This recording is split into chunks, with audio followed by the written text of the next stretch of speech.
Welcome back here on ESPN Wichita, 92.3 FM, live from Big 12 Football Media Days 2026. Monster Energy Big 12 Football Media Days 2026. Jackson Schneider here, pleased to be joined by our good friend Wyatt Thompson, the voice of the Kansas State Wildcats. Wyatt, welcome back. The madness is here, buddy. Thank you, sir. Welcome to football season. Good to see you, first and foremost. Of course. Good to be back at the Star. Good to be this close to football season, right? So there's a lot of good going on here. I was not here yesterday. This is the first time that I've missed a day, but here today with K-State, came down with Colin and the players, was excited about that. That was kind of fun and excited for the season. So here we go. Season 25? That's right. Yeah. Awesome. Well, I'm sure that's a fun little milestone, and not to make you feel old or anything, but that's an impressive stint here at Kansas State. We're glad to have you around K-State and Kansas. You're kind of a legend. I don't know if you know that. Well, I don't know about that part, but I will say this: 25 years is a long time. But I've also been very fortunate to have that opportunity, and I don't take it for granted. I love what I do. You know that. I love the Cats, and I'm excited for Colin and these players and what they've been through. And I know they're kind of ready to get the thing going. They've had a few days off here around the 4th of July. And it is going to be a little different because camp doesn't start until that first full week of August. And we don't play until September 5th. That's a big difference from a year ago, isn't it? Yeah. I mean, it really, truly is. But again, I think we're really excited about it. Year 25 for me. I got Stan back, got Matt back. We're kind of doing our thing, getting ready for another year. Absolutely. And, with Colin taking over, there's a lot of excitement and there's some nerves with that because everyone wants it to go right, and for good reason, because he's a beloved part of K-State history in this football program. But it seems a little different with him in his demeanor, a little bit like he is fully ready, and he understands the gravity of the situation. And as much as he loves K-State, he knows that it's a job. It's Sure. work that he's trying to get done. But tell me a little bit about your first impressions of Colin now that you've had a few months now to see him in the new role. Well, let me go back and tell you, it is so much fun to have him back at K-State. And I've done a lot of reflecting over the last few months about, his time in Wildcat land, if you will, first as a player, then as through the coaching ranks, and now to be back as head coach, I think a lot quicker than all of us thought, has been interesting. I think it's really still to a degree surreal with him. And I understand that. Flying down here today, I think, he was reflecting back to when he was here as a player. So you have a lot of those kind of things going on, but I'm excited for him. And you're right. There are some unknowns, right? I mean, when Coach Snyder was at K-State, you always expected excellence and consistency. And over 7 years with Chris Kleiman as an example, we kind of expected to be, in the hunt, won a championship, those kind of things. There's maybe a little bit more uncertainty with Colin because he's a first-year guy. And I think that's the real reason. No, it isn't that he's not good enough or whatever. I think he's going to be at K-State for a long time, or at least that's my hope. I think he'll do really well. But again, that first time is a little bit tough. And we have we were talking about Coach Peterson, the defensive coordinator, on the way down, and he got me pumped up because he said he's ready for this, Wyatt. He really, truly is. And I there's no reason for me to question Colin or think that he isn't. And I think we're going to have a good football team. Yeah. But again, you got to go through it. You got to grow. You got to get better. You got to stay healthy. We don't play Texas Tech, BYU, and Utah. That is significant, right? Now, in fairness, we play Oklahoma State and Houston and some pretty good teams. Yeah. So we'll see how she plays, but I can't wait. Oh, I know. And, one thing that I found interesting, and this is just my nerd brain, but Chris Kleiman's first game as head coach at Kansas State was against Nichols. Yes. September 5th, Colin Klein, first game against Nichols. A little some things weird just fit, wrinkle, right? Yeah. But such a cool opportunity for Colin, and like you mentioned, should have a pretty solid football team, and it doesn't hurt to have a kid named Avery Johnson at quarterback, especially with their familiarity with one another. And I think a lot of people are very excited to reunite those two and maybe kind of get back that fun and excitement when we saw Avery really young in his career. Not to say he hasn't been, great as the quarterback the last couple of years, but I think there's a little bit of fun wrinkles that you can add when you get the running quarterback like Colin Klein, give him the sticks, Well, I think that's kind of what we're saying here. There are some unknowns. How much will they use Avery in the run game? Because let me just show you my chart here. Joe Jackson, Jay Harris, Rodney Fields. Those are three pretty good running backs. Yeah. All three of those guys are really good. All three of those guys are going to play. So it's all about opportunity. But I've got a feeling with Avery's skill set, he'll take off and run some. Question is, and we don't know the answer yet, how much more will he run than, say, just a year ago or 2 years ago? One thing I will say about Avery, and I love telling this story because late in spring, with about a week or maybe 10 days left, Coach Klein mentioned to me, I'm still getting used to Coach Klein too, by the way. I mean, as the head coach, not necessarily. I mean, he was the offensive coordinator for a while, so he was Coach Klein at that point. But he said to me straight up, he said, Wyatt, he's made a jump here in the last week or so, and I'm really proud of him for that. I think we all expect so much of Avery, and a lot of times he's delivered. But he's always one of those guys that wants to get better and really is a study of the game. He lives and breathes it, and I think he's excited about what's going on. Part of that growth that Colin was talking about, and as we continue the conversation, it wasn't just as a player, but it was also as a spokesperson for the team, as a leader for the team, trying to be that guy. And I think all of us would look at Avery and say that he has been, if nothing else, loyal to K-State because he's had opportunities to go. We all know that, right? We may not know all the details, but there have been some people throwing that pole in the water trying to catch the big fish, right? I mean, that's just the nature of the beast. Yeah, absolutely. Yeah. Now, one thing that I've always felt that Avery has handled very well is the life under the microscope. Sure. Being a starting quarterback in the Big 12, you're going to get critiqued and ridiculed for every little thing. And I think it might be unfortunate for Avery that microphone is intensified, being from Kansas and being kind of the golden boy of this particular era in K-State football, and in all the excitement and expectations piled onto him. But one thing I've always admired is how well he has handled all of that, because that is such a load on a young kid's shoulders, and he has handled it with grace and class, and he's always very open to talking to you or I and about his situation and what may or may not have gone well in a particular game. But I feel like that maturation of a kid and very early on for him especially can speak volumes to what he can do for the rest of the team in leadership. You said a lot there, and I think what I would do in trying to augment the point is that I'll go back to the loyalty, because he has been loyal to K-State. You would agree with this for sure. I think every K-Stater would, that he's been through a lot of change in his time. But now here we are going into 2026. Colin Klein is back not only as his offensive coordinator, but as his head coach, and they do have a very good relationship. And that's, I think, part of the thing that Colin was talking about when I mentioned a moment ago that Avery had taken another step, not just as a player, but in the leadership and all of those other things. And Avery's never shied away. I think when you're a high-level recruit like that, you learn to handle some of that maybe quicker than others. Other guys, maybe he's a 3-star guy or something, 2-star guy, or a walk-on or whatever it might be.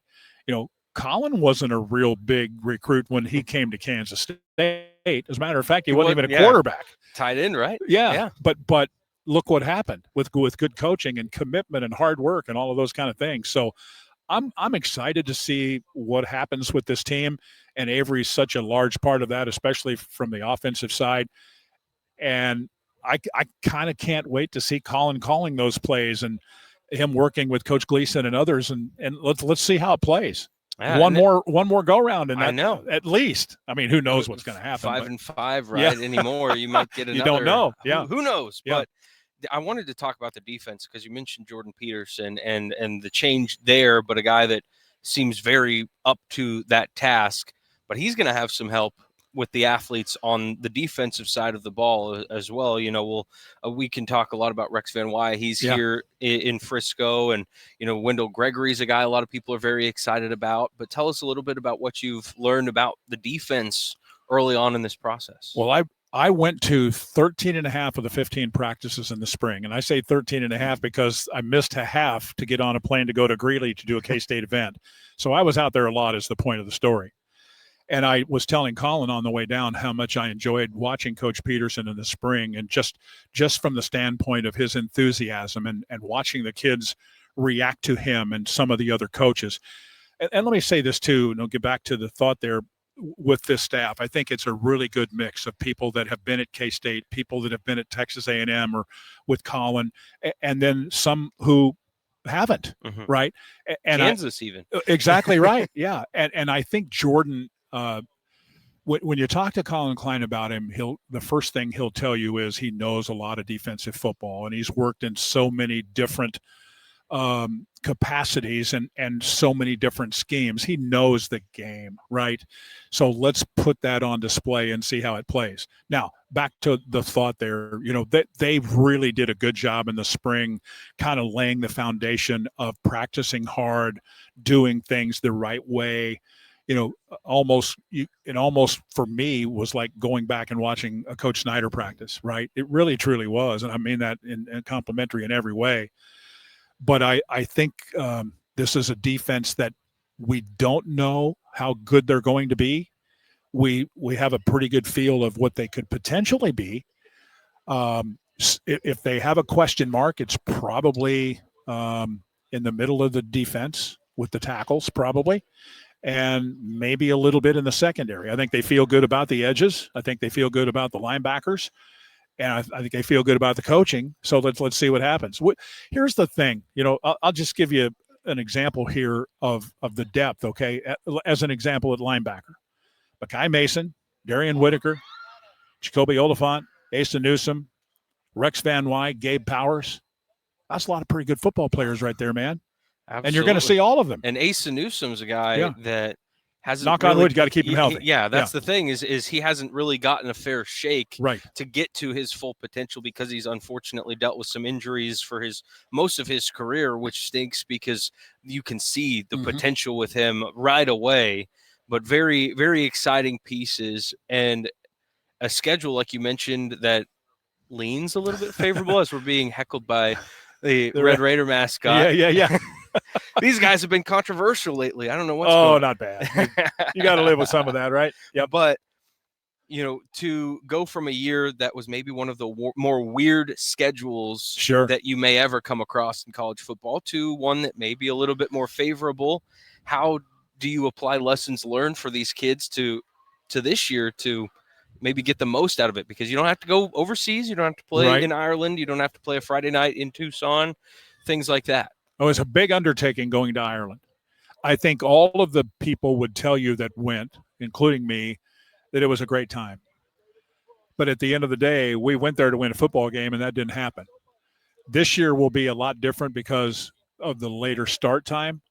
And this, I hate to keep bringing up Coach Snyder, but this schedule is Snyder-like in that we're not leaving Manhattan, Kansas until the final Saturday of September and when we go to Cincinnati.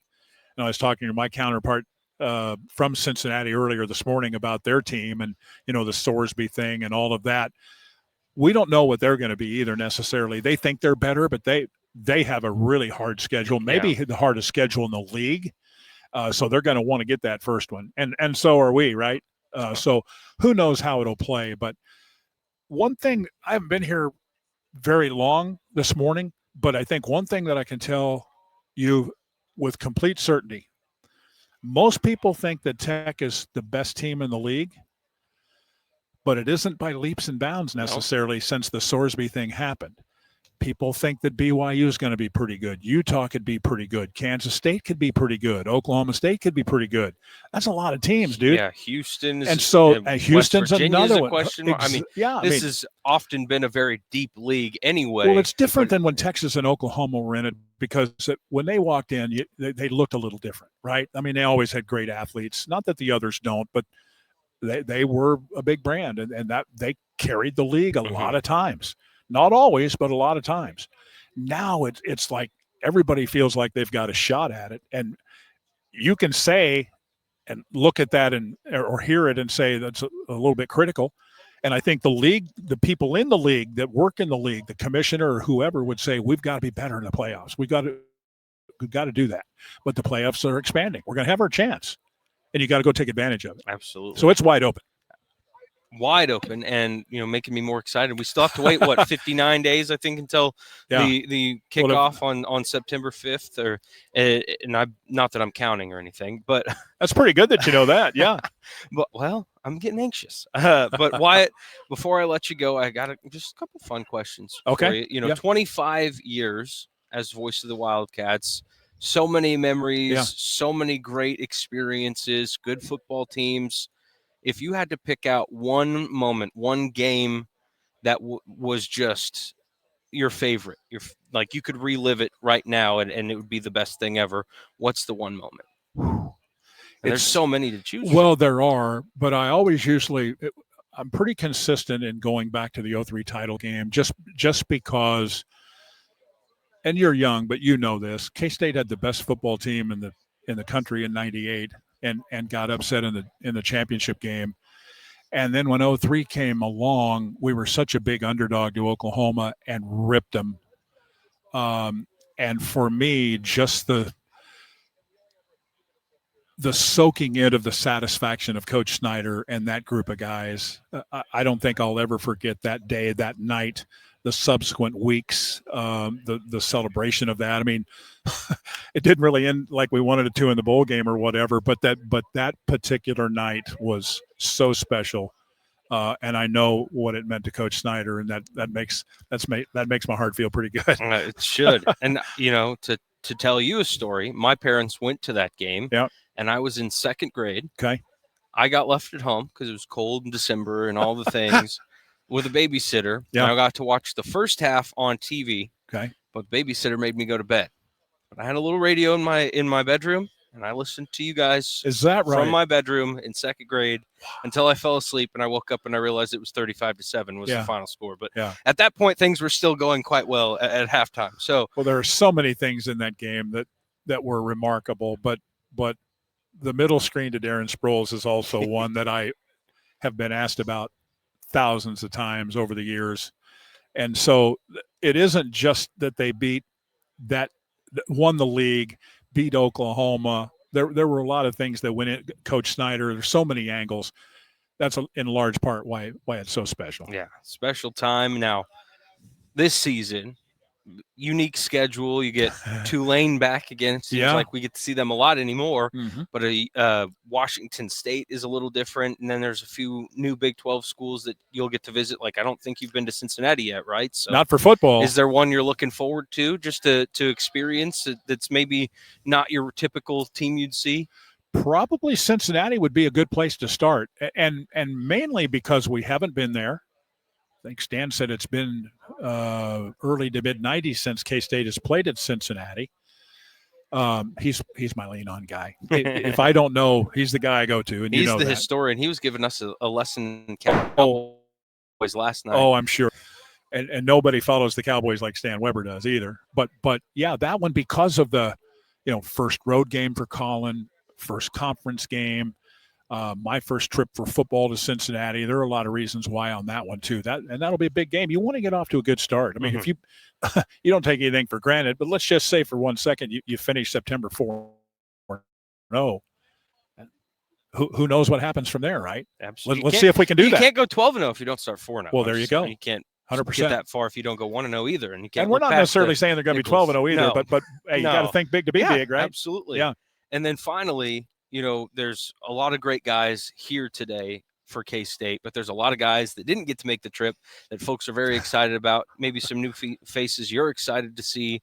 Give us one player that you think fans are going to be a big fan of very, very soon. Oh, I love this question. And it's hard to pick just one because we have so many new faces. But on this particular day, the guy I'm going to pick is Brandon White. I don't know if you know much about Brandon White, do not. But he's not very big. He can run like the wind. They'll move him all over the field. He's a receiver, probably play more in the slot than anywhere else, and he's got a little shake to him. I think you're going to like him. He was really good in the spring. Can't wait to see him on display because I think if K-State's as good around him as I think, and of course Avery's part of that, running back's part of that, some of those new receivers are part of that, but I'm going to say Brandon Wyatt. I like it. Yeah.